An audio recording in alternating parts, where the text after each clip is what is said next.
어차피 우리는 중국과는 계속 갈등 구조는 갈 거다. 대신에 미국과 러시아가 협력 구도를 가고 이렇게 되면 중국과 러시아가 그렇다고 과거처럼 국경 분쟁까지 안 가고 그냥 정상적인 일반적인 관계로 끌고 가야 미국한테 유리한 구조로 갈 거다라고 봐서 트럼프 행정부는 신삼각관계 구도를 통해서 중국 공세에 집중할 거다. 새로운 전략적 공간에 미국과 러시아가 협력을 할 거로 보고 있고요. 첫 번째가 북극 항로입니다. 두 가지 리스크를 줄일 수가 있습니다. 중동의 원유 리스크를 줄여서 새로운 항로를 개척하게 되면 중국이 어떻게 영향을 행사할 수가 없는 거죠. 각 분야 최고의 전문가들을 모시고 그분들의 깊은 인사이트 나누는 시간이죠. 신과 대화. 요즘에 전 세계가 정말 시시각각 변하고 있지 않습니까? 한국도 시시각각이에요. 한국도 시시각각이고. 자, 그래서 이 상황에서 그 변화들의 어떤 맥 같은 걸 좀 저희가 짚어야 네. 정확하게 내가 투자하는 그렇지. 것, 특정을 딱 짚어야 되죠. 그렇죠. 그 맥을 좀 짚어주실 오늘 전문가를 한분 모셨습니다. 예. 상지대학교 소현철 교수님, 어서 오십시오. 예, 안녕하십니까? 네, 반갑습니다. 오랜만에 뵙습니다. 네, 오랜만에 뵙습니다, 정프로님. 네, 일단 오늘 말씀해 주실 게 거대한 체스판의 변화 그리고 한국의 전략이라는 주제를 예, 선택을 해주셨다는 건데 예, 거대한 체스판이라고 하면 이제 우리가 막 어찌할 수 있지는 못한 예를 들면 중국이나 미국 뭐 이런 이제 전 세계적인 국제 정세의 변화를 말씀해 주시는 거겠죠? 예, 맞습니다. 이 거대한 체스판이라는 말은 네, 카터 행정부 때 국가안보 보좌관했던 브레진스키 교수가 네. 거대한 체스판이라는 책을 냈었습니다. 그래서 이 거대한 체스판이라는 말은 유라시아 대륙이고요. 완전 세계는 아니고 예, 유라시아 대륙. 예, 유라시아 대륙의 심장을 장악한 제가 세계를 지배한다라고 브레진스키가 예, 그렇게 얘기를 했었습니다. 심장이 어디 우크라이나 쪽인가 그러면? 중앙아시아일 수도 있고요. 예. 유라시아 대륙의 어떤 리더십을 장악한 자가 결국은 세계를 장악할 수 있다는 우리 한반도 그 될 수 있죠. 또 지리적으로 예, 딱 맞습니다. 중심. 우심방. 심장이 꼭 반드시 어느 가운데 있어야 되는 건 아니니까. 우심실. 예, 그래서 결국 유라시아 대륙의 어떤 네. 패권을 장악한 사람이 결국 세계를 리딩할 수 있다는 얘기를 97년도에 얘기를 했었고요. 이 당시 브레진스키 교수가 가장 경고했던 게 뭐냐면 러시아와 중국이 연합하는 것이 가장 미국한테 국익에 가장 큰 위협이 된다. 근데 한때 몇 년 전에 그러고 있었는데 우크라이나 전쟁 때. 예, 맞습니다. 저도 그래서 저는 러우 전쟁 일어날 때 걱정을 많이 했죠. 왜냐하면 미국이 그 전쟁을 막았어야 되는 건데 오히려 전쟁을 부추겼다는 얘기도 많이 나오지 않습니까? 그래서 이때 바이든 행정부가 막아야 될 전쟁을 막지 못하면서 네. 전 세계 인플레이션도 심화가 됐고요. 그 다음에 미국의 국력이 더 쇠퇴해지던 원인 중에 하나였다라고 좀 보고 있습니다. 네네네.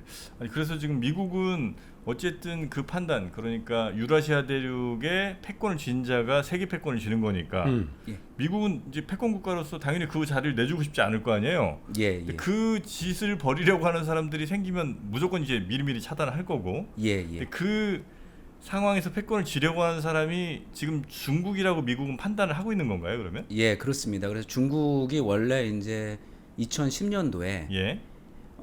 중국이 GDP가 일본을 뛰어넘으면서 미국 내에서 이제 위협을 느껴서 오바마 행정부가 그 당시 2011년도에 이라크에서 철수를 한 다음에 아시아 회귀라는 재균형 전략을 썼습니다. 네. 그래서 사실 미국이 중국을 견제하려고 했었는데 사실 오바마 행정부가 제대로 견제를 못했죠.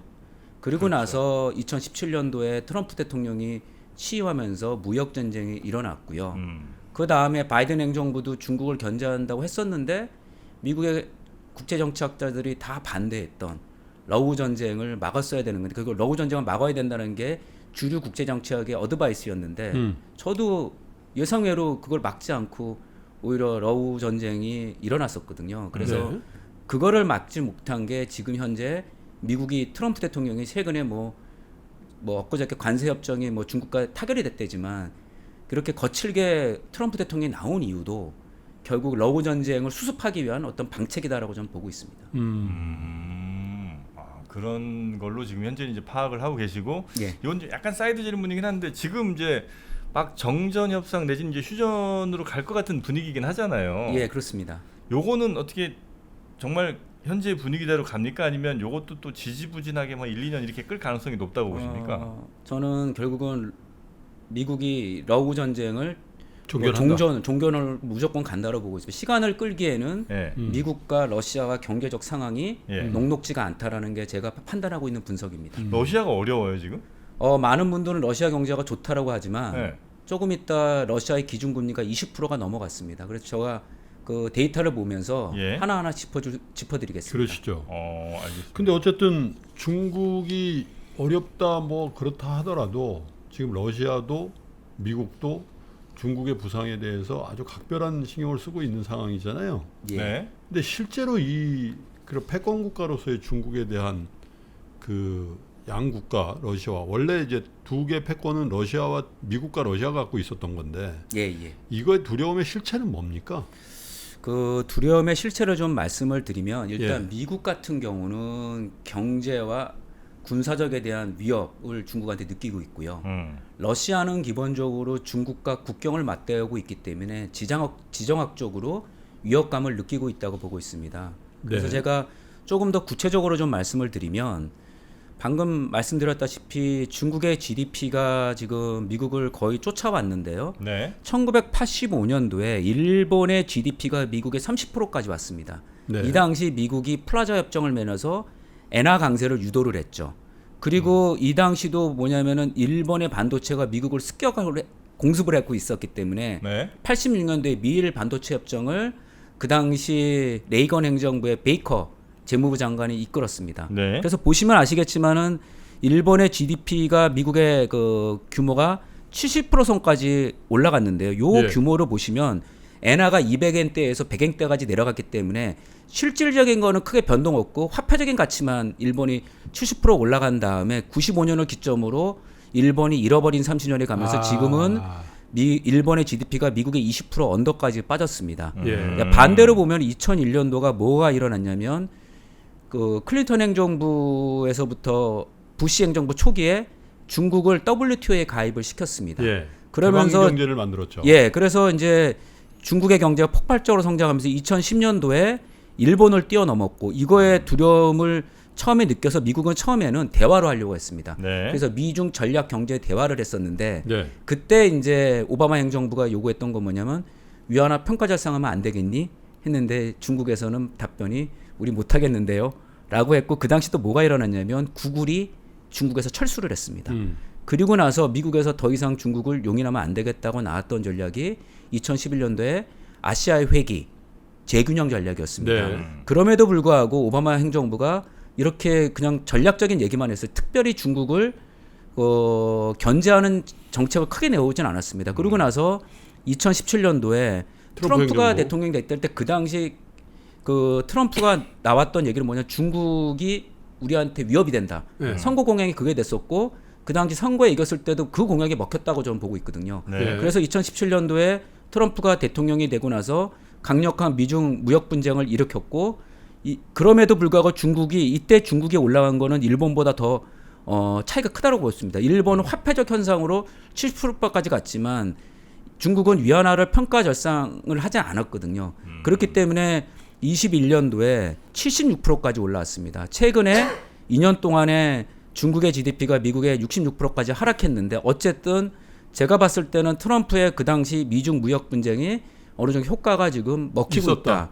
근데 일본과 달리 제가 말씀드렸다시피 중국은 인구도 14억이고 그다음에 그 당시 일본보다도 더 국력이 강하기 때문에 이 미국과 중국의 전쟁은 저는 앞으로도 15년은 더 갈 거로 보고 있습니다. 이게 무슨 얘기냐면 2010년도부터 미국과 중국이 이제 서서히 차이가 났는데 저는 30년 전쟁으로 보고 있거든요.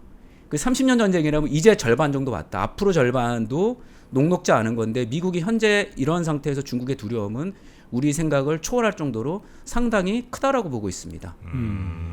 근데 이제 좀 아까 잠깐 뭐 언급하다가 말긴 했는데 그 세계 특히 이제 유라시아 대륙에서 어떤 일이 벌어졌을 때 이제 우리나라에 별별 일들이 생긴다는 거잖아요. 예.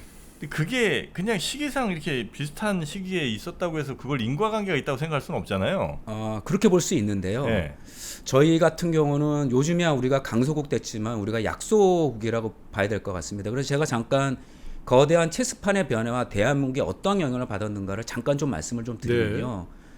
1949년도 10월 달에 마오쩌둥이 중국을 통일을 했습니다. 네. 그러고 나서 중국의 통일이 되는 과정에서 미국이 그 당시 장개석 군대를 마지막에 지원을 안 했습니다.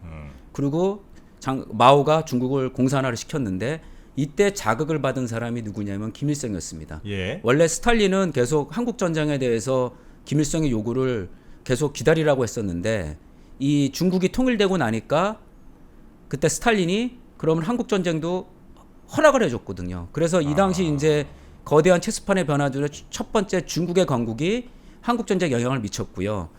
그 다음에 이제 두 번째보단 세 번째를 보면 1970년도 2월 달에 미중 정상회담을 하고 10월 달에 뭐였냐면 베트남에서 미군이 철수하게 해서 북베트남과 파리 평화회담을 맺었습니다. 네. 이때 10월 달에 파리 평화회담 맺었고 그 다음에 미중 정상회담 있었을 때 박정희 대통령이 10월 유신을 단행을 했죠. 예.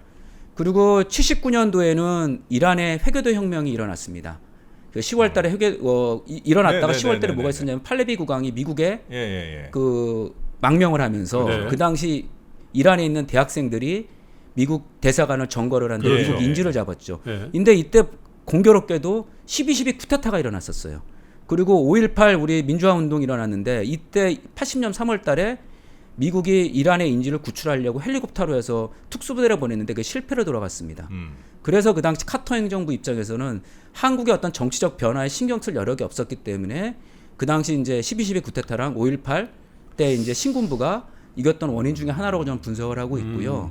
그 다음에 이제 저희가 지금 87 체제라고 하지 않습니까? 민주화 운동이 일어났는데 요때 또 유라시아에 큰 변화가 있었죠. 소련의 고르바초프가 등장을 한 다음에 페레스트로이카라는 개혁이라는 얘기를 하고 나서 우리나라가 87년대 60 항쟁이 일어날 때 민주화됐던 것도 소련이 그 당시 개혁 개방이 되면서 그때 레이건 행정부 입장에서 이제 과거와 달리 이 한국의 민주화를 어느 정도는 용인해야 된다. 용인해야 된다는 게 나왔기 때문에 저희가 60 항쟁과 민주화 운동이 그때 돼서 우리가 성공해서 현재 육공화국 체제가 됐고요. 우리는 우리 자체적으로 뭔가 변화가 있었고 그렇게 해석을 하지만 거대한 체스판에서 보면 그 국제적인 어떤 역동성이 다 우리 내부에 작용을 한다는 줍니다. 얘기예요. 그래서 저희 그 유명했던 국제정치학 교수님께서 그랬거든요. 우리는 압도적인 국제정치에 영향을 받는다라는 얘기를 했는데 저는 정말 그렇게 보고 있고요. 이게 좀 다른 얘기긴 하지만 우리가 1592년대 임진왜란이 일어나지 않았습니까? 네. 근데 우리는 임진왜란이 도요토미 히데요시가 전국시대 통일하고 나서 일어났다고 보죠. 저는 그렇게 보지 않습니다. 100년 전에 네. 1492년도에 콜럼버스가 아메리칸 대륙을 발견하고요. 네. 그 당시 포르투갈과 스페인이 그 신대륙에 대한 경쟁을 벌였는데 네. 이 포르투갈의 그 사람들이 일본에 조총을 줬습니다. 네. 그 조총 갖고 오다 노부나케가 전국 시대로 통일을 하고 그렇죠. 그 총을 갖고 도요토미 히데요시가 임진왜란이 일어났다는 거죠. 그래서 우리의 큰 역사적 변곡점에는 분명히 이런 거대한 국제 정치 영향을 압도적으로 받고 있는데 저도 좀 아쉬운 건 뭐냐면 우리는 우리 역사만 얘기하지 강대국들이 도대체 우리를 어떻게 보고 우리를 어떻게 요리할까에 대한 생각을 좀 못하는 부분이 많이 아쉬워서 오늘 네. 좀 이런 주제를 갖고 나왔다고 보시면 될 것 같습니다. 네. 지금 현재 중국과 러시아는 사이가 뭐 괜찮아 보이긴 하거든요. 예, 그렇죠. 예. 예, 뭐 엊그저께 5월 9일 날 러시아가 80주년 정승절 행사가 있었습니다. 이때 모든 언론들은 중국과 러시아는 더더욱 좋은 관계일 거다라고 이제 많은 분들은 예상하고 있지만 저는 이 장면을 보면서 느꼈던 건 뭐냐면 75년 전에 마오쩌둥과 스탈린이 중소우호 동맹 조약을 맺었을 때 똑같다. 이때가 중소우호 동맹 조약을 맺었을 때가 중국과 소련이 가장 좋은 관계였고요. 이거가 기점으로 중국과 러시아는 소련은 그 당시 이제 이때부터 갈등이 시작의 점이었다고 보고 있고 그러니까 소련하고 중국은 사실 사이는 별로 안 좋았죠. 많이 안 좋았습니다. 네. 러시아는 기본적으로 중국을 두려워하고 있습니다.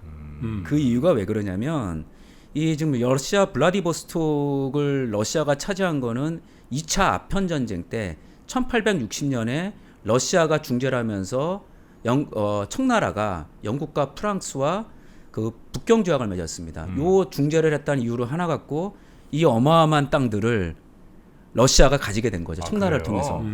그래서 이 기본적으로 중국은 요즘 동북공정이란 말을 20년 동안 계속하고 있는데 이 동북공정의 핵심은 만주랑 연해주입니다. 결국은 우리의 역사도 중국이 지금 많이 가져가고 있지만 네. 크게 보면은 연해주까지 중국이 영향력을 미치려고 하고 있는 거죠. 소련, 그러니까 러시아가 차지한 땅이 원래는 우리가 중국 땅이다 이런 예, 생각을 예, 그렇죠. 기본적으로 하고 있고 저 땅을 언젠가는 찾아야 된다는 생각을 하고 있군요, 중국은. 겉으로는 얘기 안 하고 있지만 마음속 깊은 곳에는 그게 있다라고 좀 보고 있는 그걸 거죠. 알고 있는 러시아도 굉장히 중국이 어떻게 할지에 대해서 조금 이제 무서워하고 있고. 그치, 말만 해봐라. 이런 상황이죠. 이제 그럴 수밖에 없는 예. 게 연해주에 러시아 사람들이 그렇게 많지가 않습니다. 아, 그리고 그런가요? 연해주 경제는 예. 철저하게 중국의 영향력이 크기 때문에 그래요. 푸틴 입장에서는 안 그래도 좀 러시아가 인구가 늘어나지 않는 상태에서 이 연해주의 중국의 영향이 강한 거에 대해서 기본적으로 러시아는 두려움을 느끼고 있고요. 그다음에 가장 중요한 건 중소 국경 분쟁에 대해서 좀 얘기를 좀 드리겠습니다. 네. 이게 왜 중요하냐면 이 중국이 마오쩌둥이 장개석과 전쟁을 했을 때 마지막에 스탈린의 명령이란 표현을 쓰긴 그렇지만 조언은 뭐였냐면 양자강을 넘지 말으라 그랬어요. 그 스탈린은 철저하게 중국이 분할이 되길 원했죠. 국공이. 예. 그래서 그리고 또 이게 재밌는 게 장제스 아들은 소련에서 공부를 했습니다. 네네. 장제스의 며느리는 소련 사람이에요. 아. 뭐 이게 좀 그런데 그만큼 장제스랑 스탈린이 관계가 나쁘지가 않았습니다. 그래서 근데 마오가 우리 스탈린 원수님이 주신 명령을 어기고 양자강을 도하를 했죠. 그래서 중국을 통일을 해서 아까 그 사진을 봤을 때 떨떠름했던 게 뭐냐면 만약에 분열이 됐으면 소련이 중국을 조금 요리할 수 있었는데 마오가 그러네. 통일을 했죠. 그 부분에 있어서 첫 번째였고 두 번째는 뭐냐면 1956년도 소련의 제2차 공산당 당대회에서 네. 그 후르시초프가 평화공정론을 내세웠어요. 이때부터 중국과 소련은 이념 분쟁이 일어났습니다. 그래서 이념 분쟁이 일어날 때 중국은 소련 보고 야, 이 수정주의자들이야. 아, 그리고 네네네. 소련은 중국 보고 교조주의자. 네. 그래서 일어난 게 뭐냐면 문화대혁명을 여러분 잘 보시면 그게 반수정주의 운동입니다. 그래서 마오가 권력을 다시 쟁탈을 한 다음에 누구를 제거를 했냐면 소련과 가까운 인물들을 다 숙청을 했죠. 그 대표적인 사람이 한국 전쟁 때 중공군 총사령관은 뻥더와이를 팽덕회. 팽덕회죠. 예. 그분을 숙청을 했고요. 예. 그 다음에 이제 그 당시 유속이, 유속이. 유속이도 유속이 이제 인표. 인포 네. 다 인표는 나중에 숙청이 됐고요. 인표는 네. 원래 마오쩌둥 사람이었는데 뭐 약간 반란을 일으킨다는 것 때문에 어쨌든 소련에 대한 그 반소 운동도 일부 있었습니다. 문화대혁명 때. 그래서 이 당시 이제 브레지네프라고 이제 서기장, 소련 공산 네네네. 서기장이 중국을 굉장히 안 좋게 보고 있는데 69년도 3월달에 우수리강에서 중소 국경 분쟁이 일어났습니다. 이때 먼저 중국군이 먼저 그 뭐 쉽게 말하면 뭐 실제 전투라기보다는 약간 도발을 뭐 좀 했어요. 예, 도발을 했었죠. 그래서 이 중소 국경 분쟁이 일어났는데 사람들이 모르는 게 뭐냐면 69년도 8월달에 여기에 분노한 소련군이 중국의 신장 지역에서 중국군을 완전히 격파를 했습니다. 신장 지역. 예. 지금 신장 위구르 지역 있지 않습니까? 그쪽에. 그리고 나서 그 소련 정치국은 야, 중국 좀 손 좀 봐야겠다. 그래서 핵 공격을 검토를 했고 그래서 이건 사실 역사적인 사실입니다. 그래서 핵 공격을 검토를 했었는데 그 당시 미국 KGB가 미국한테 물어봤습니다. 닉슨 행정부에. 야, 우리 중국 핵 공격하려는데 너 용이나 알겠니? 라고 했는데 그 당시 닉슨과 키신저가 중국과의 관계를 개선하기 위해서 이거를 반대를 했습니다. 그래서 핵전쟁 직전까지 갔기 때문에 그리고 나서 이 냉전 시기 때 한 100만 명 가까운 소련군이 중소 국경에 배치가 된 적이 있었습니다. 그렇기 때문에 그 러시아는 기본적으로 지금은 겉으로는 러브 전쟁 때문에 어쩔 수 없이 중국과 잘 지내고 있지만 결국은 소련은 기본적으로 중국에 대한 두려움이 기저에 깔려 있다라고 보고 있고요. 네네네. 이때 푸틴은 무슨 생각할까? 제가 이제 푸틴이라고 생각해 보면은 러브 전쟁 일어날 때 그 중국이 탄약이나 이런 핵심 그 원룸 공급을 안 해줬어요. 예. 그래서 그 러시아 푸틴이 북한한테 포탄을 달라고 했고, 그다음 북한군이 이번에 그 실제 병력을 10,000명 이상의 투입이 네, 됐죠. 네. 그래서 북러 관계가 더할 수 없이 좋은 동맹국 관계가 격상이 됐고요. 이것 때문에 지금 북한과 중국 사이가 썩 좋지 않습니다. 네. 거기에 두 번째는 뭐냐면 이 러우 전쟁이 일어나니까 당연히 석유가 서방의 수출을 러시아가 못하게 되지 않았습니까? 그래서 그 활로가 어디였냐면 인도와 중국이었어요. 예. 근데 인도와 중국이 시장가로 사지 않았겠죠. 더 싸게 샀겠죠. 20% 정도 이상 뭐 좀 봐야겠지만 디스카운트하게 사게 됐었어요. 그러니 러시아 입장에서는 중국이 마음에 썩 들 리는 없죠. 근데 지금 현재 입장에서는 러우 전쟁이라니까. 겉으로는 고맙다고 하는데 속으로는 이 자식들 봐라 이렇게 됐다는 얘기죠. 예, 그래서 저는 이게 중러 관계가 피크아웃이라고 좀 보고 있고요. 결국은 미국과 러시아가 관계가 개선될 가능성이 저는 상당히 크다라고 보고 있습니다. 미국과 러시아의 관계는 왜냐하면 이제 중국이라는 공통의 적이 생기니까 더 좋아질 수 있다. 예, 그렇게 보고 있습니다. 전략적 협력 관계까지 저는 격상될 거로 좀 보고 있습니다. 에너지 출신 박사가 다르네. 통상 교수님들 피크아웃 이런 얘기 안 하거든. 아 피크아웃. 고점 찍었다 이거야. 예, 주식으로 치면 예. 그럼 곧 이제 바닥 찍나요 또 중국은? 예, 그래서 네. 제가 이제 피크아웃 쓰는 거는 네. 겉과 달리 지금 푸틴과 시진핑은 서로 다른 생각 갖고 네. 있다라고 이제 뭐 제 나름대로 분석을 하는 거죠. 근데 러시아 우크라이나 전쟁이 그 이제 종전이 될 거라고 보시는 건데 그것도 그러면 중국이라는 이유가 크게 작용을 한다는 말씀이세요? 아, 그것보다는 예. 일단 저는 경제적 이유가 크다라고 좀 보고 있습니다. 일단 러우 전쟁의 첫 번째 이유는 미국의 부채 위기입니다. 예. 보시면 아시겠지만은 트럼프가 그 그만둘 때 27.7조였거든. 근데 이때 4조가 늘어난 거는 코로나 팬데믹 때문에 미국이 돈을 많이 풀었는데 이때부터 그 우리 바이든 대통령이 끝날 때까지 보면은 무려 6.6조 달러가 급등을 했습니다. 여기에 물론 팬데믹에 대한 지원금도 있겠지만 우크라이나 러우 전쟁 때 우크라이나 지원하는 많은 지원금이 가면서 미국이 지금 작년 말 기준으로 36.6조 달러입니다.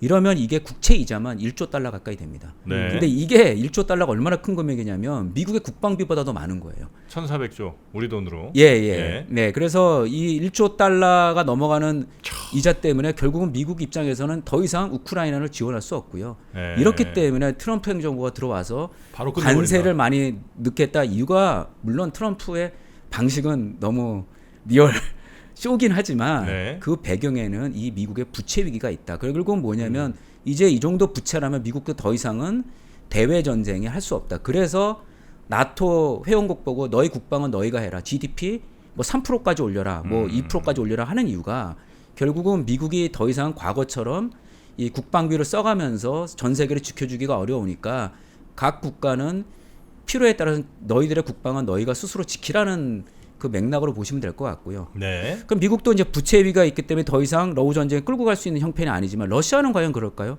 러시아도 그렇지 않다고 보고 있는 거죠. 일단 러우 전쟁 때문에 사상자가 70만에서 80만 명이 죽거나 다쳤습니다. 러시아가? 예. 이건 뭐 사람마다 50만도 있고 80만도 있는데 근데 러시아가 이해가 안 되는 게 저렇게 많이 죽었는데 네. 지금 제가 최근에 모스크바 갔다 온 사람 얘기 들어봤거든요. 네. 편안하다는 거예요. 그게 좀 전쟁의 슬픈 사실인데요. 아 그냥 소비 그냥 되고 예, 그냥, 맞습니다. 그냥 평상시 갔다는 거예요. 모스크바는 너무 좋고 좀 약간 저 맞습니다. 지방이 좀 이 위험한 거죠. 징집된 병사들이 대부분 변방 지역에 있는 예. 못 사는 사람들이 많이 7, 갔죠. 80명의 국민이 죽었는데. 예. 자. 그리고 또 지금 군대에서 지금 거기 싸우면서 몇십만 명 가면은 100만 명 이상의 네. 그 일할 수 있는 사람들이 빠져나갔죠. 예. 이게 되게 중요합니다. 결국은 뭐냐면 최근에 제가 엊그저께 우리 CPI 보시지 않았습니까? 미국 물가 소비자 물가 지수 네. 사상 최저로 나왔어요. 네. 핵심은 유가 하락이라고 보고 있습니다. 그렇죠. 트럼프가 저렇게 난리를 쳤지만 결국은 뭐 경기 하락 때문에 유가가 많이 빠졌는데 유가가 빠지니까 뭐가 문제가 되냐면 러시아의 재정 수입이 감소를 하고 있다는 거죠. 그리고 더 중요한 건 뭐냐면 처음에 러우 전쟁이 날 때 러시아 중앙은행이 기준금리를 올렸는데 처음엔 좋았습니다. 그러다 2023년도 하반기부터 금리를 올렸다가 지금 21%까지 올라갔는데요. 기준금리가. 예, 이 왜 올라갔을까 생각해보면 러시아 경제는 좋습니다. 지금 특히 상트페테르부르크라든지 모스크바 같이 유럽 네. 쪽에 있는 러시아는 경제가 되게 좋은데 제가 왜 일어났을까 저도 좀 생각을 해보니까 이게 결국 공급 부족이다. 아까 말한 대로 인력의 7, 80명이라는데 많은 사람들이 군대로 가고 군수 물자에 들어가니까 민수에 나올 수 있는 많은 물자들이 못 나오다 보니까 그러니까 공급 부족에 의한 인플레이션이 지금 일어나고 있고 제가 지금 봤을 때 러우 전쟁이 지금 3년 하고 지금 3개월째이지 않습니까? 네. 이 정도면은 푸틴도 지금까지는 푸틴이 성공적으로 해서 사실은 러시아 국민들의 많은 지지를 받았지만 이제는 추가적으로 전쟁을 더 끌게 되면 이제는 푸틴의 권력에도 영향을 좀 부정적인 효과가 있을 거로 보고 있기 때문에 푸틴 입장도 이제 더 이상 전쟁을 끌기가 어렵다고 보고 있고요. 그래요? 제가 또 왜 이게 왜 전쟁을 종전할 걸 보면 한국 전쟁의 역사를 한국 전쟁을 보면 러우 전쟁의 어떻게 될 건지 바로미터를 삼을 수 있습니다. 한국 전쟁도 네. 예 왜냐하면 1951년도 7월부터 휴전 협상이 들어갔었어요. 아, 하긴 바로 막 이 전면전한 건 사실 1년 정도고 예. 그다음부터 계속 뭐 고지전하면서 그냥 계속 협상이 이끌었죠. 예. 근데 그때 스탈린은 계속 전쟁을 중국 보고 하라고 했었어요. 그다음 스탈린이 53년도 3월인가 2월인가 죽고 나서 예? 급속도로 갑자기 그 휴전 협정이 된 거거든요. 근데 그때가 우리 한국 전쟁의 3년 1개월입니다. 네. 근데 러우 전쟁이 3년 3개월이면 제 아무리 러시아라고 해도 이 정도면은 군비도 많이 썼고 그다음 유가도 하락됐고 여기서 더 끌고 갔다가는 러시아도 좋을 게 없다고 보고 있고요. 지금 보시면은 만약에 정말 푸틴이 우크라이나 다 먹을 것 같으면 이렇게 안 하죠. 상트페테르부르크나 모스크바에 있는 모든 젊은이 다 끌어모아가지고 네. 정말 대대적으로 공격할 겁니다. 근데 지금 푸틴의 전쟁은 전 제한 전쟁이라고 보고 있거든요. 네. 좀 나토의 동진을 막기 위해서 경고를 준 거죠 미국한테. 네. 그런데 지금은 제가 봤을 때 이 정도라면 푸틴의 원래 생각했던 나토의 동진을 멈출 수 있다는 첫 번째 목적은 달성됐기 때문에 이게 추가적인 전쟁은 이게 러시아한테 과연 국익에 도움이 될 거라는 생각을 저는 하고 있고 지금 러시아 국방부 장관이 군인이 아닙니다. 민간인입니다. 그 이유는 뭐냐면 푸틴을 알고 있다는 거. 이제 대충 멈춰야 되는데 그 명분이 뭘까라는 게 이제 제가 봤을 때 5월 9일 날 전승절이었고 이제는 목표를 거의 다 한 90%는 달성했기 때문에 이제는 명분만 있으면은 러우 전쟁이 종전이 될 거로 보고 있는 거죠. 네. 대신 이제 러시아가 생각하는 종전의 협상 조건, 그다음에 우크라이나가 생각하는 협상 조건이 굉장히 판이하게 다르잖아요. 예. 그걸 이제 미국이 어떻게 잘 중재를 하느냐 아니면 양쪽에서 얼마나 양보를 하느냐가 이제 이슈일 텐데 아무리 봐도 양보하기 어려운 조건들이 좀 많이 보이는 것 같더라고요. 제가 아까 스탈린이 죽으면서 예. 한국 전쟁도 엄청 오랜 기간이 걸렸거든요. 이 이승만 대통령이 방공포로를 또 풀어주는 반면에 휴전 협상이 또 뒤로 딜레이가 됐었어요. 네. 근데 제가 말한 대로 스탈린이 죽은 거와 마찬가지인 게 맥락이 뭐냐면 미국이 정권이 교체됐지 않았습니까? 결국은 뭐냐면 우리나라 휴전 협정도 현 상태에서 그냥 그 휴전이 됐죠. 네. 그래서 뭐 여러 가지 뭐 제가 이게 언제 될 거라는 예상은 못 하겠지만 네. 결국은 한국 전쟁을 비추어 봤을 때는 현 전선에서 확전되지 않는다. 네, 현상 유지 상태에서 갈 가능성이 상당히 크다라고 보고 있고 러시아 입장에서는 크림반도도 이제 가져가게 됐고 했기 때문에 이제는 병분만 결국 트럼프 대통령이 이번에 인도 파키스탄 전쟁도 뭐 엄청 확전되고 핵전쟁 가는 거 아니냐고 했지만 어쨌든 또 잠시 또 휴전이 되지 않았습니까? 네. 그런 맥락으로 봤을 때 현재 상태에서 저는 종전될 가능성이 높다라고 보고 있습니다.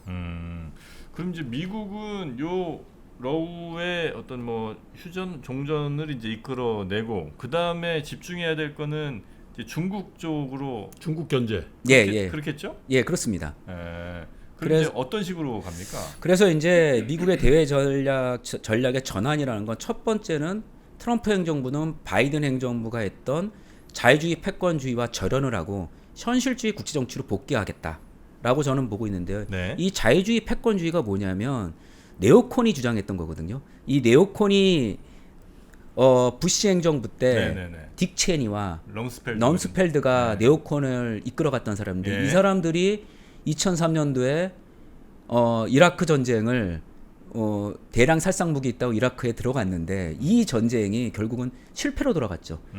왜냐하면 사담 후세인이 그 당시 아랍에 문제가 되진 않았었거든요. 네. 왜 그러냐면은 아버지 부시가 사담 후세인의 정권이 무너지는 게 옳다고 생각 안 했었어요. 왜 그러냐면 사담 후세인은 수니파였어요. 네. 근데 이라크를 보면 이라크가 다수파가 시아파고 소수가 수니파인데 오히려 사담 후세인이 무너지는 것 자체가 미국 국익에 도움이 안 된다고 판단해서 1차 이라크 전쟁할 때 사담 후세인을 그냥 줬는데 근데 일원화된다는 거죠. 그렇게 되면. 그렇죠. 그래서 사담 후세인이 제거되고 나니까 이라크가 시아파가 잡았죠. 그렇죠. 네. 그래서 이란, 이라크, 그다음에 이번에 시리아까지 시리아까지. 시아파 벨트가 되면서 이 미국이 어마어마하게 거의 한 20년 이상 중동 전쟁이 휘몰아갔죠. 이때 네. 만약에 네오콘 주장을 안 하고 전쟁을 안 했더라면 미국이 이렇게까지 힘이 약화되지 않았을 거다. 그래서 이 네오콘의 주장 때문에 미국의 국력이 많이 쇠퇴되고 중국이 사실은 중국이 잘한 것도 있지만 미국의 전략적 실패가 굉장히 컸던 거죠. 그 자유주의 패권주의 했던 네오콘. 이 사람들이 뭐냐면 야 민주주의를 위해서는 우리 전쟁도 할 거야. 그러니까 북한도 그 당시 악의 축이라고 했는데 야 북한 저거 3대 세습의 나쁜 나라니까 우리 전쟁해야 돼라고 생각했던 게 이 네오콘입니다. 네. 근데 이 네오콘의 주장이 20년 동안 미국의 국력을 강화시킨 게 아니라 미국의 국력이 쇠퇴가 된 거죠. 그러면서 중국은 천천히 이제 올라가니까 이제 미국이 이제 중국에 대한 두려움을 느끼게 된 거죠. 그래서 이게 뭐 제 주장도 제 주장이 저는 이 주장 중에 있지만은 미국의 국제 정치학 유명한 사람들이 다 이 러우 전쟁을 비판을 했었어요. 그래서 이 조지 캐넌이라는 사람이 냉전을 설계했던 미국의 유명하신 외교관인데 네. 이분이 나토의 동지는 러시아의 분노를 자극해서 비극적 실수가 될 거라고 이미 20년 전에 예언을 했어요. 근데 아들 부시가 그거를 말을 안 들었죠. 그래서 지금 지금 러우 전쟁이 일어났고요. 그다음 브레진스키도 아까 말씀드렸다시피 우리가 가장 무서운 건 뭐냐? 중국, 러시아, 이란의 연대가 미국의 가장 위협적인 구조다. 근데 알아서 바이든 행정부가 이렇게 만들어졌죠. 그리고 마지막에 저가 제일 그래도 제가 존경하는 제 논문에도 박사 논문에 어떤 틀이 됐던 분인데 네. 그 시카고대 미어샤이머 교수가 20년 전부터 이미 나토의 동지는 문제가 많다. 그 우크라이나를 중립지대 만들려고 했습니다.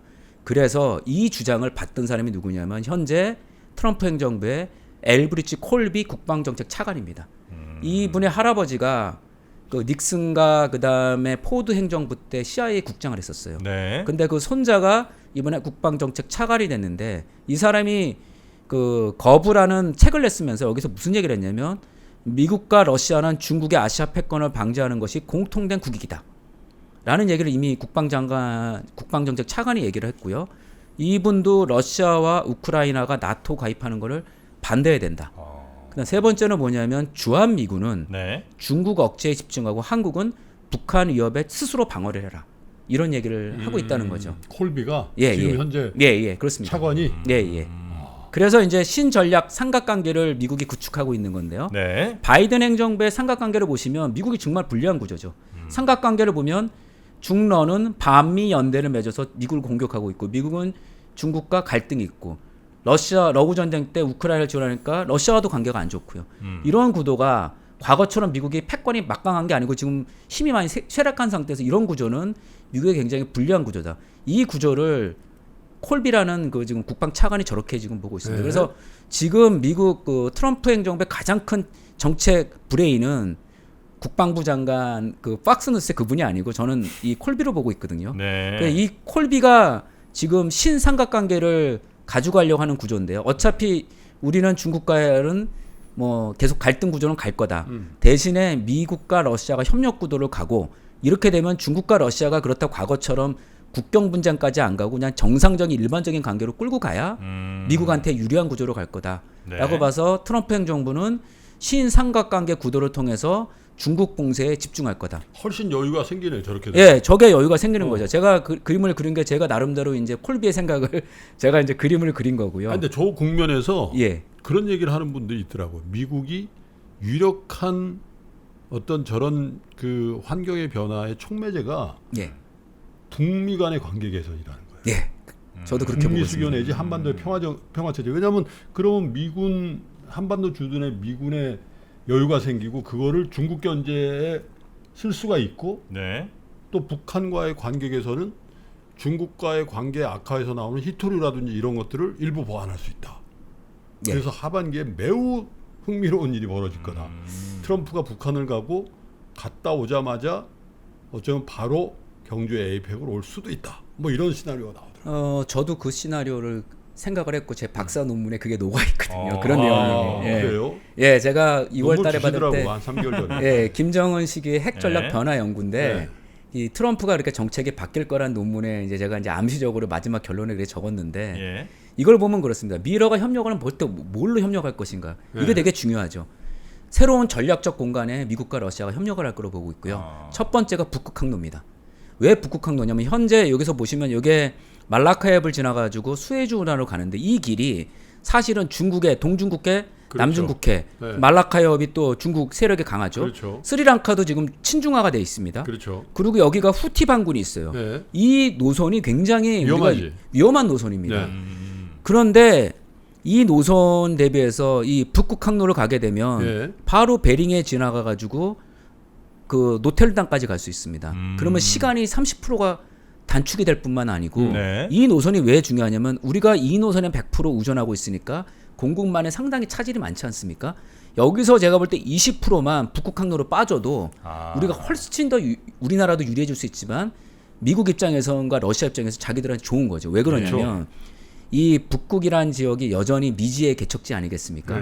그리고 여기 알라스카까지 지나갈 거기 때문에 미국이 지금 트럼프가 한국과의 무역 수지 줄이는 방법은 우리가 미국의 에너지를 많이 사줘야 되거든요. 네. 그러면 알라스카의 그 석유와 가스 에너지를 우리가 갖고 오게 되면 우리가 대미 무역 흑자 규모도 줄죠. 줄일 수가 있죠. 그러면 우리나라는 두 가지 리스크를 줄일 수가 있습니다. 중동의 원유 리스크를 줄여서 미국 하면서 새로운 항로를 개척하게 되면 우리 대한민국한테는 엄청난 큰 이득이고 네. 이 미국과 러시아가 북극 항로를 하게 되면 중국이 어떻게 영향을 행사할 수가 없는 거죠.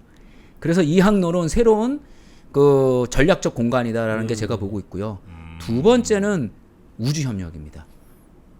제가 이게 지금 미러 국제 우주 정거장을 제가 사진을 따왔는데요. 미국과 러시아가 러우 전쟁 때문에 저렇게 사이가 안 좋아서 우주 협력은 계속했습니다. 왜 우주 협력이 중요하냐면 앞으로 6세대 통신망이 되게 되면 저궤도 위성이 가야 될 겁니다. 네. 앞으로 우주를 지배하는 자가 세계를 지배할 수 있다라고 보고 있고 이거에서는 미국과 러시아가 중국한테 룸을 주지 않겠다는 거죠. 그래서 이 미국과 러시아가 북극 항로와 우주 쪽 개발을 할 거고 여기에 이 정거장이 2030년 되면은 새로 교체가 돼야 됩니다. 여기에 일론 머스크가 하고 있는 여러 가지 비즈니스가 연결될 수가 있다는 거죠. 그래서 우리나라가 앞으로 가야 될 방향은 그 물류 쪽에서는 북극 항로, 그다음에 신사업에서는 우리가 뭐 반도체도 있지만 저 우주 정거장이야말로 인공지능, 반도체, 모든 기계, 역학 모든 게 들어가기 때문에 우리가 이 미러 협력 관계에 잘 편승하게 되면 현재 우리나라의 어떤 많은 위기도 좀 해소할 수 있는 길이 될 수 있다. 그래서 이 새로운 전략적 공간을 미국과 러시아가 마련할 가능성이 크다라고 보고 있고요. 그 다음에 우리 김프로님 말하는 대로 북미 관계 정상화 가능성이 크죠.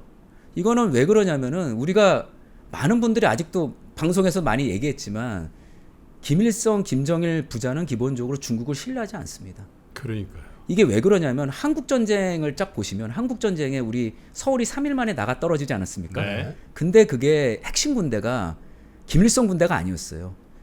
중국 팔로곤에 있던 조선 우영군이었습니다. 근데 김일성은 조선 우영군들을 견제를 했거든요. 그래서 낙동강 전선까지 밀고 나갈 때 중국 팔로곤 출신들의 조선 우영군들이 했었고요. 그 다음에 이제 인천 상륙 당대에 김일성을 구해준 거는 뻥더화이가 이끌었던 중공군이죠. 중국 의용군이죠. 그랬기 때문에 기본적으로 김일성이 중국 군대에 대한 불신이 있었고, 그래서 1956년 종파 사건 때 이 김일성이 친중 세력이었던 연안파를 다 제거하고 친러파 제거했죠. 네. 그리고 나서 1966년도 문화대혁명 있을 때 이 홍위병들이 김일성을 엄청 욕을 했습니다. 수정주의자다. 그래서 그 당시도 문화대혁명 때 중국과 북한과의 관계가 썩 좋지 않았고요. 마지막으로 말씀드릴 건 뭐냐면 2013년도에 장성택이를 김정은이가 죽이지 않았습니까? 네네. 근데 친중이죠. 그것도 왜냐면은 장성택이 중국과 가까웠기 때문에 중국 세력을 제거를 했고 이때부터 김정은이 엄청나게 핵 미사일 고도화를 했거든요. 이때 시진핑은 계속 유엔 제재에 참여하면서 북한 경제를 꺾어버렸습니다. 그렇기 때문에 김정은은 기본적으로 중국을 신뢰하지 않는다. 그래서 이번 작년에 북한과 러시아가 군사적 동맹을 맺었고 저는 다른 사람들과 달리 김정은 입장에서는 최선의 선택을 했다고 보고 있습니다. 아니 그래서 미군 철수 얘기가 나오니까 김정은이 아주 학을 띠더래. 그러면 안 된다고. 미군이 철수되는 순간 중국을 제어할 수 있는 힘이 없기 때문에 중국이 제어가 안 되면 가장 위험한 게 김정은 정권이라는 거예요. 신장 위구르처럼 될 수가 있다는 거예요. 그래요. 그러니까 북한을 저지하기 위해서 미군이 있는 듯하지만 실제로 어떻게 보면 관계 설정상 주한 미군은 김정은에게도 필요한. 중국의 관계 속에서 필요한 존재라는 거예요. 그러시면 안 됩니다라고 얘기했다는 거예요. 네네네. 사실 근데 그 국무장관 얘기 전에 이미 네. 1992년도에 북미 고위급 회담이 있었습니다. 네. 그때 한반도 비핵화 선언하고 나서 그때 미국을 갔었는데 미국에 그런 얘기를 했다며 주한미군이 필요하다. 필요하다. 이미 30년 전부터 얘기했는데 이게 왜 그러냐면 음. 미국에 있는 정책 당국자들이 사실 남북 문제가 음. 항상 우리는 남북 문제가 우선순위라 생각하니 미국 입장에서는 그게 우선순위가 아니었었어요. 그렇죠. 92년도에 미국이 소련이 붕괴하고 나니까 우크라이나 핵을 어떻게 하니까 이거에 더 관심이 있었지 북한 핵은 미국 입장에서는 후순위였다는 거죠. 아하. 그렇기 때문에 이 북한은 계속 사인을 줬어요. 너희 주한미군이 우리한테 필요하다고 쏘는데 미국의 정책 당국자들이 그걸 계속 좀 경안실했다는 거죠. 그러니까 폼페이오도 그런 얘기 했던 이유도 저는 이미 공부할 때부터 그 전부터 다 알고 있었던 내용인데 네네. 이 미국의 정책 당국자들이 그런 생각을 많이 안 하는 거죠. 근데 이 트럼프 행정부에서는 바뀌었다고 제가 보고 있는 거죠. 네. 그때 저희가 6년 전에 하노이 딜이 깨졌는데요. 그때 많은 분들은 뭐 이래저래 말했는데 제가 논문을 쓰면서 새로운 사실을 좀 발견을 했습니다. 네. 이유가 뭐냐면 그 당시 네오콘에 있던 존 볼튼이 계속 반대를 했었고 볼튼. 2018년도 19년도에 그때 우리 북미 하노이 회담할 때 뭐가 있었냐면은 그때 트럼프 청문회가 있었어요. 그렇죠. 그 앞에. 맞아요. 그래서 트럼프가 이거를 만약에 북한과 딜을 하게 되면 트럼프가 탄핵될 위기가 있었기 때문에 그날이었다는 거죠. 그 예. 제 논문에 왔다는 그때 하면서 그때 이제 마이클 코헨이 음. 뭐 엄청 트럼프를 비난을 했죠. 그래서 트럼프가 그때 만약에 북한과 딜을 했으면 트럼프가 탄핵 국면까지 갈 수 있을 정도로 위험한 상태였기 때문에 하필이면 그때. 예, 하필이면 그때였죠. 그래서 이번에 트럼프가 충성파로 깔았던 이유가 그때 경험 때문에 이제는 현실주의 국제정치학자 위주로 다 깔았다는 거죠. 그래서 이 아까 말한 네오콘의 그 힘이라는 거는 어마어마하게 큰 거죠. 그래서 네오콘과 절연을 한다는 게 기본적인 트럼프의 생각인 거고요. 이 원산 갈마지구가 최근에 완성이 됐습니다. 그래서 원산은 김정은의 고향이기도 하죠. 그래서 결국은 뭐냐면 트럼프 행정부는 현재 북한과 러시아가 동맹 관계니까 푸틴을 통해서 좀 북미 관계 정상화를 하고 중장기적으로 이건 제 개인적인 생각이긴 하지만 베트남처럼 될 수 있다라고 저는 보고 있거든요. 얼마 좋을까요, 그러면? 이게 왜 이런 얘기를 드리냐면 사실 제가 아까 말씀 한국 전쟁 우리가 이렇게 분단된 건요 중공군 때문이에요. 근데 우리가 중국과 수교를 해서 92년 수교해서 지금까지 한중 관계 끌고 오지 않았습니까? 네. 우리나라는 베트남전 가서 베트남에 전쟁을 하지 않았습니까? 그렇죠. 그러면 어떻게 보면 우리 베트남 사람이나 중국 사람은 우리나라 남한 사람이 원수일 수도 있는데 사실 유일한 전투병력 파병국가예요, 우리가. 예, 맞습니다. 베트남 전쟁에 마치 북한이 지금 파병했듯이 러시아 같듯이. 예, 그런 상태로 그 당시 우리나라 외교가 굉장히 고립이었어요. 박정희 대통령이 그 당시 우리가 살기 위해서 베트남에 보냈지만 그때 한국 외교는 굉장히 고립 국면이었었어요. 10년간. 네. 그래서 비동맹 외교를 김일성이 주도했지 우리는 남한이 주도한 게 아니었습니다. 그만큼 우리가 그 외교적인 그 어려움을 각오하고서라도 박정희 대통령이 파병을 했기 때문에 우리 입장에서는 사실은 중국과 베트남이 더 그런 거죠. 근데 중국과 베트남이 특히 베트남은 한국 삼성과 LG가 지금 베트남을 살려줬거든요. 왜 그러냐면 우리가 92년도에 베트남과 수교를 맺었는데 처음에는 우리가 남베트남에 가서 신발과 그다음에 의류 공장만 갔습니다. 근데 2008년도에 아마 베트남이 WTO로 가입한 다음에 삼성전자 휴대폰의 한 50% 이상이 지금 하노이에 있는 그쵸. 공단에 생산되고 있고 LG도 갔습니다. 그러면서 베트남이 지금 경제가 과거보다 안정화됐던 게 2008년 이전까지는 베트남이 주기적으로 네. 외환위기가 왔었어요. 근데 한국 기업이 가면서 안정화되고 나니까 베트남이 지금 우리나라 3대 수출 국가입니다. 베트남이. 그 삼성이 베트남 수출 1위 국가. 예, 맞습니다. 예, 전체 수출에서 정확한 건 좀 봐야겠지만 20% 이상 지금 삼성전자가 차지하고 있기 때문에 결국은 뭐냐면 미국 입장에서 지금 인플레이션이 심화되고 있고 중국을 저거 어떻게 관세를 많이 때리는데 만약에 저는 개인적인 생각이냐 북한의 신발이랑 우리 공장만 가도 월마트 가격은 떨어뜨릴 수가 있다는 거죠. 왜냐하면 그 북한의 인건비가 베트남과 네네네. 중국보다 훨씬 싸기 때문에. 예. 우리 옛날에 한번 저 개성공단 들어갔다가 또 불확실성이 좀 너무 큰 곳이라.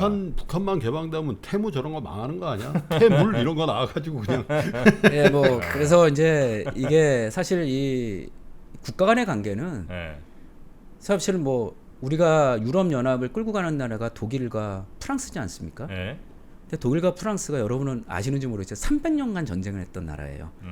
30년 1618년에 30년 전쟁 시작으로 1945년까지 프랑스와 독일은 계속 전쟁을 했었습니다. 물론 이제 간헐적으로 계속 한 거죠. 예, 그렇죠. 중간중간 계속했지만 둘이 좋은 적이 한 번도 없었어요. 그러다가 소련이라는 큰 적이 생기니까 평화공동. 프랑스와 서독과 그 당시 프랑스가 유럽 석탄 공동체를 통해서 유럽 연합을 이끌어가는 게 사실 독일과 프랑스거든요. 네. 영국이 거기에 배제가 됐기 때문에 브렉시트가 일어났다고 보면 될 것 같습니다. 그렇기 때문에 저는 뭐 미국과 북한이 저렇게 막 폭탄 발언을 해도 내심으로는 야 이제는 더 이상 끌면 안 되겠다는 생각을 저는 갖고 있을 거라 보고 있습니다. 그럼 이제 우리나라 얘기 조금 이제 포커스를 맞춰갖고 현재 예. 우리나라는 굉장한 위기 중이거나 아니면 위기에 닥친 상황이잖아요. 예, 가장 문제는 어떤 점이라고 보십니까? 현재 상황에서. 저는 북한 핵보다 더 무서운 게 초저출산으로 보고 있습니다. 이거 그 데이터가 무슨 저출산의 원인은 여러 가지입니다. 뭐 경제적 요인만 갖고 볼 수는 없지만 2018년부터 주택 가격이 급등하면서 우리나라 출산율이 급감을 했죠. 그래서 현재 우리가 0.72명이고 출산율이 2018년 대비 40%가 감소를 했어요. 네. 근데 이게 왜 중요하냐면 남한의 출산율은 0.7인데 북한은 1.6입니다. 그러면 남한의 인구가 대략 한 5천만 좀 넘고 북한이 한 2,500만 넘는데 이거 대입하면 이미 신생아 숫자는 북한이 남한보다 비슷하거나 더 많을 수도 있다는 거죠. 그러면 병력 자원을 보면 2035년부터는 병력 자원에서 북한이 우리를 앞서갈 수 있고 네. 북한은 현재 10년 근무합니다. 남한은 1년 반. 예, 그러니까 이제 아무리 우리나라가 무기가 좋다고 해도 이 병력 자원은 굉장히 중요한 문제거든요. 그래서 저는 우리나라가 정말 위기 국면이고 사실 저출산의 문제를 국가적 과제 1순위가 돼야 된다고 저는 보고 있습니다. 그리고 두 번째는 중국 제품 한국의 공습이 장난이 아니죠. 중국 제조 2025가 2015년대에 나왔는데 이 중국 제조 2025 전략은 제 나름대로 해석입니다. 네. 물론 이제 첨단 산업 육성하는 게 중국의 생각이지만 기본적으로 중국의 국가 전략은 유인, 포위, 섬멸 전략입니다. 이게 무슨 얘기냐? 마오쩌둥이 국공내전 때 썼던 전략입니다. 결국 적을 유인을 해라, 포위를 해라, 그리고 섬멸한다. 이게 장개석 군대를 이겼던 전략인데 이것도 똑같다고 보고 있습니다. 중국의 제조업 전략은 유인, 외국인 투자자를 유인을 합니다. 그럼 주변에 중국의 로컬 기업들이 기술을 배우고 나중에 쫓아내는 거 자연스럽게 나올 수밖에 없죠. 그 데이터가 삼성의 휴대폰 마켓시어입니다. 2013년도에 삼성의 휴대폰이 19.7%였는데 4년 만에 1% 밑으로 빠졌고요. 현대 기아차도 2013년도에 10.4%였는데 2023년도 1.4%로 줄었습니다. 그리고 우리의 수출은 10년 동안 중국의 수출이 늘어나지 않았고 중국은 제품이 좋아지니까 우리의 수출을 뛰어넘어서 이제는 우리가 대중무역 수지 적자로 전환하고 있습니다. 그래서 중국이 우리가 잘 지내던 이웃이긴 하지만 이게 왜 그러냐면 중국이 기본적으로 제조 2025도 있지만 기본적으로 중국은 과잉 생산 설비가 있습니다. 네. 그렇기 때문에 얘는 변동비만 구할 수 있다면 무조건 싼 가격에도 한국을 싸게 나올 수 있다는 거죠. 이렇기 때문에 우리가 그 중국이 우리 경제에 상당한 좀 위협이 된다. 이제 우리 제조업이 중국에서 팔만한 게 그닥 많지 않다라고 보고 있습니다. 네. 하기야 뭐 지금 중국이랑 경쟁을 시작하는 업종에서 어떻게 잘 끝난 게 없잖아요. 일단 맞아. 중국이 들어왔다 그러면 끝장을 보니까 얘네들이. 이제 응? 제가 아까 말한 그 중국의 국가 메뚜기 전략이 같아 메뚜기. 그 메뚜기 그 펄복의 대지에 보면은 메뚜기 쫙 해버리면 그냥 아니 초토화 시켜버리잖아. 맞습니다. 그리고 이제 세 번째는 제가 테크 애널리스트지만 반도체 위기라고 보고 있습니다. 예. 이걸 보시면은 그 파운드리 시장 점유율이 TSMC가 51.5%에서 67%까지 올라갔고 삼성전자는 18.8%에서 8.1%까지 빠졌습니다. 네. 그래서 이 대만뿐만 아니고 대만의 UMC라는 파운드리 회사가 있고요. 예. 범 중국권 시장 점유율이 75%가 넘어갑니다.